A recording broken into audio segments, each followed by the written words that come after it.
Imagine telling someone not to do something and watching them rush to do it.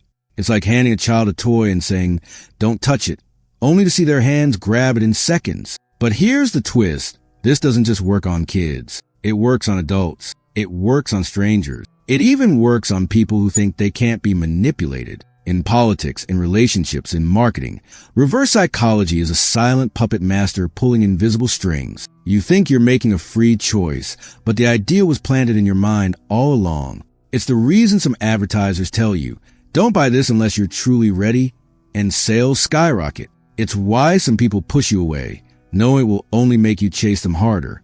And it's why powerful leaders throughout history have used it to control crowds without ever raising their voice. Reverse psychology plays with your pride, your ego, and your sense of independence. It tricks your brain into proving a point that was never yours to begin with. And today, you're about to learn how it really works.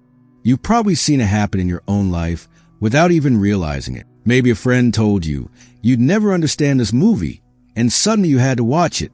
Or someone said, "You probably can't finish that workout," and you push yourself harder than ever before. Why does that happen? Why does being told don't or can't light a fire inside us? Psychologists say it taps into something deep, our need to protect our freedom of choice. When someone challenges that freedom, our brain reacts like it's under attack. It's called the reactance effect, and it's one of the driving forces behind reverse psychology. Instead of resisting the person, we resist the idea of losing control. And ironically, that resistance pushes us straight toward the thing we were told not to do. This isn't just a trick for stubborn kids. It works across all ages and cultures. Marketers use it when they put limited stock, "Don't miss out on a product." Parents use it when they say, "You're probably not old enough for this responsibility." Couples use it, sometimes without even knowing, when they say, "Fine, maybe we shouldn't spend time together." It's woven into advertising, slogans, political speeches, even movies and books. Think about every rebellious teenager you've known. Half of their choices were made just to prove a point. Reverse psychology takes that teenage impulse and turns it into a strategy. It doesn't always work. Of course, some people see through it instantly, but when it does work, it can change decisions, influence emotions, and even shift someone's beliefs. This is why it's both powerful and dangerous. In the wrong hands, it can lead people to make choices they regret for years. In the right hands, it can motivate, inspire, or even save a life. That's why today, we're not just talking about what it is. We're going to explore how it works, why it works, and how you can recognize it before it grabs hold of you. Because the moment you understand it, you'll start seeing it everywhere, in conversations, in social media, in the news. And once you see it, you can't unsee it. By the end of this video, you'll know exactly how people use reverse psychology to push your buttons. And more importantly, you'll know how to take that control back. But first, let's break down the science behind it. Reverse psychology is one of those concepts we often joke about, like telling someone not to do something so they do it anyway. But in reality, it's far more calculated, more subtle, and much more powerful when done right. At its core, reverse psychology works by appealing to a person's natural desire for autonomy. Humans hate feeling controlled, and the moment we sense someone is trying to limit our choices, we instinctively push back. This is called reactance. Think about it. How many times have you ignored advice just because someone made it sound like an order? That little spark of defiance is exactly what reverse psychology plays on. It's not magic, and it's definitely not about manipulation in the cartoonish sense. Instead, it's about guiding someone toward a choice by making the opposite seem more appealing. For example, if you tell a teenager, "You probably won't like this book," you're indirectly challenging their independence. They might end up reading it just to prove you wrong. Psychologists have studied this phenomenon for decades, and it's rooted in one of the most basic human drives, the need for control. We want to believe our decisions are ours, even if someone else planted the idea. Reverse psychology isn't just for parenting or relationships. It's used in marketing, negotiations, even in political campaigns. Ever notice how some ads tell you, "This product isn't for everyone"? That's not humility. It's a deliberate hook. The strategy works best when the person you're influencing already has a slight interest in the outcome. If there's zero interest, pushing the opposite won't magically create motivation. It also works because it creates an illusion of resistance. By telling someone, "You probably won't like this," you're allowing them to mentally argue with you. And in that argument, they start convincing themselves. But here's the twist. Reverse psychology only works when it's subtle. If it's obvious you're trying to manipulate someone, the effect disappears. People feel insulted, and your credibility collapses. Even parents and teachers who use it successfully often do so sparingly, knowing that if every request becomes a game of reverse psychology, trust will erode. The key lies in timing, tone, and believability. You have to sound genuinely disinterested or even slightly doubtful about the very thing you want the other person to choose. And it's not just about words. It's about body language. If your tone says, "Don't do this," but your body language screams, "Please do it," the trick falls apart.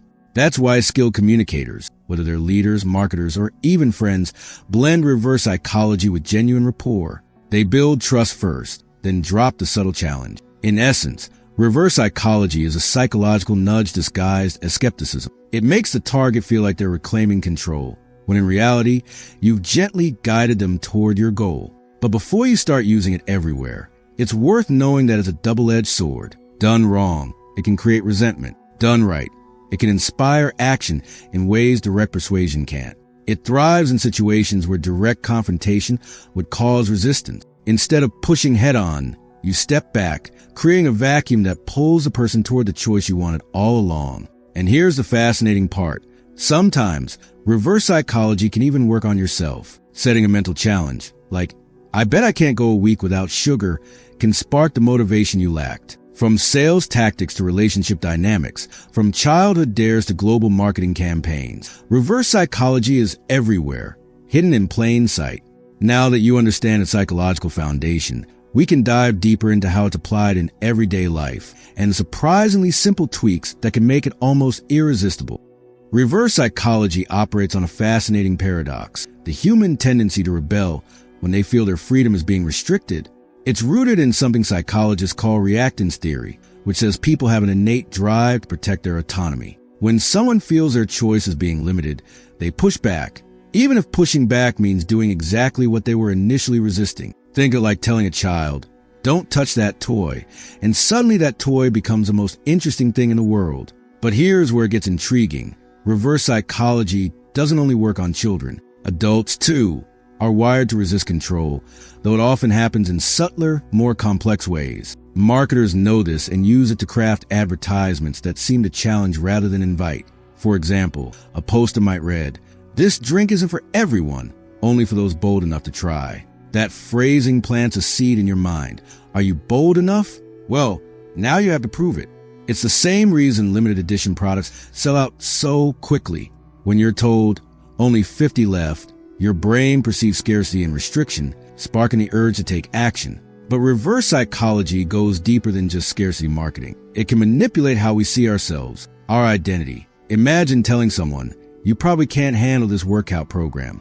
It's not for beginners." Immediately, the competitive part of their brain kicks in. They want to prove you wrong. In relationships, reverse psychology can become both playful and dangerous. Playful when a partner teases, "I bet you can't plan a surprise date better than I can." Dangerous when someone says, "I'm sure you wouldn't care enough to be there for me," subtly pulling you into a guilt-driven response. The true power lies in the ability to bypass conscious resistance. Instead of confronting someone's stubbornness head-on, it slips through the back door of the mind. And once that door is open, the person feels as though the choice was their own. That's why reverse psychology often works best when the target doesn't realize it's being used. If they catch on, the effect can vanish instantly. Parents, salespeople, negotiators, even politicians, they all tap into this mechanism. But in each case, the success relies on understanding the target's personality. A rebellious person might respond strongly to a "you can't do this" approach. A people pleaser might react more to a hint of doubt in their loyalty or capability. This is why blanket use of reverse psychology doesn't work for everyone. It's not magic. It's a tailored nudge that leverages someone's own desires and insecurities. And when used strategically, it can change decisions in ways that feel completely natural to the person on the receiving end. That's the psychological elegance of reverse psychology. It hides in plain sight, shaping choices without force. When someone uses reverse psychology, they rarely announce it outright. It's hidden in subtle cues, manipulative phrases, and strategic behavior shifts. One major sign is overly dismissive language. They act like they don't care about something you know they deeply want. For example, they might say, "Oh, you probably wouldn't enjoy this party anyway," just to make you insist on going. Notice when their tone feels too casual about a subject that clearly matters. Another clue is intentional discouragement. They push you away from an idea they secretly want you to choose. It often feels like they're planting doubt rather than offering genuine advice. Pay attention to reverse enthusiasm. They become oddly excited about an option you know they dislike, nudging you toward rejecting it. They may also use self-deprecation to spark your defense instinct. For instance, I'm probably not the right person for this job anyway, knowing you'll argue in their favor. Look for timing control.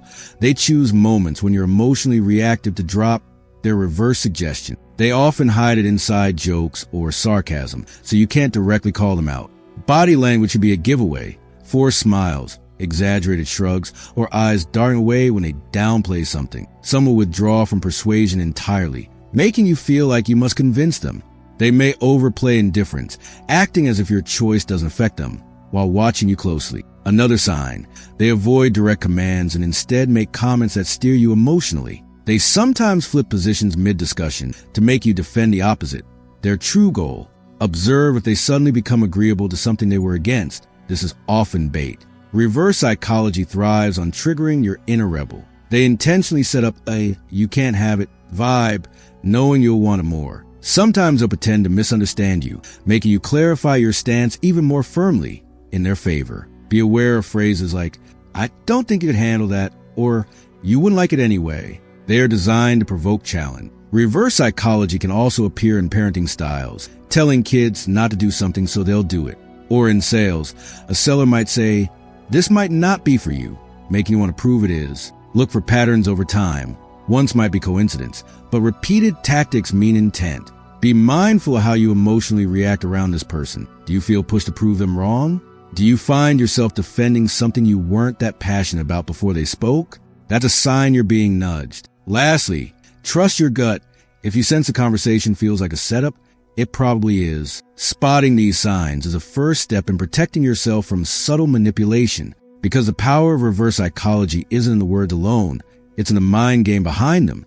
The best defense against reverse psychology starts with awareness. You can't guard against what you don't recognize. So, the first step is to pause before reacting, especially if someone is urging you not to do something you suspect they actually want. Ask yourself, why would they discourage this? What might they gain if I do it anyway? By stepping back mentally, you give yourself space to evaluate the situation objectively. Recognize the emotional hooks. Reverse psychology often triggers pride, defiance, or curiosity. If you feel a sudden urge to prove someone wrong or show them you can take a deep breath, that feeling might be the bait. Train yourself to separate emotion from decisions. When a choice is based on principle or logic, not impulse, it's much harder for someone to manipulate you. Another key strategy, clarify intentions. Ask open-ended questions like, why do you feel that way? Or what makes you think this is a bad idea? Their reaction can reveal whether they truly believe what they're saying or if they're steering you toward a hidden goal. Use reflective statement. If they say, you probably would enjoy that event, respond with, interesting, why you think so? This shifts the dynamic and forces them to explain, which can unravel their tactic. Limit your susceptibility to ego-driven decisions. Reverse psychology often succeeds because people want to prove independence. When your self-worth isn't tied to proving someone wrong, manipulation loses its power. Stay grounded in your values. If a choice aligns with your long-term goals and principles, do it.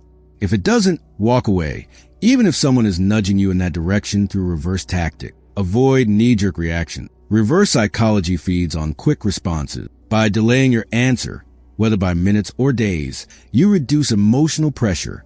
Learn to spot patterns. If a person consistently says the opposite of what they want or only uses discouragement when it benefits them, you've likely uncovered a habitual manipulator. Develop emotional intelligence. Being able to read subtle cues, tone, body language, microexpressions gives you an edge in detecting hidden motives. Set clear boundaries. Once someone knows you won't fall for their games, they'll be less likely to try. Surround yourself with people who communicate directly. The more you normalize honest conversations, the easier it becomes to detect when someone is being indirect. Stay curious but cautious. It's fine to explore ideas others discourage, but do it for your own reasons, not because they planted the seed. Finally, trust your instincts. If something feels off, it probably is. Reverse psychology thrives in the shadows of doubt, but your intuition can shine a light on it.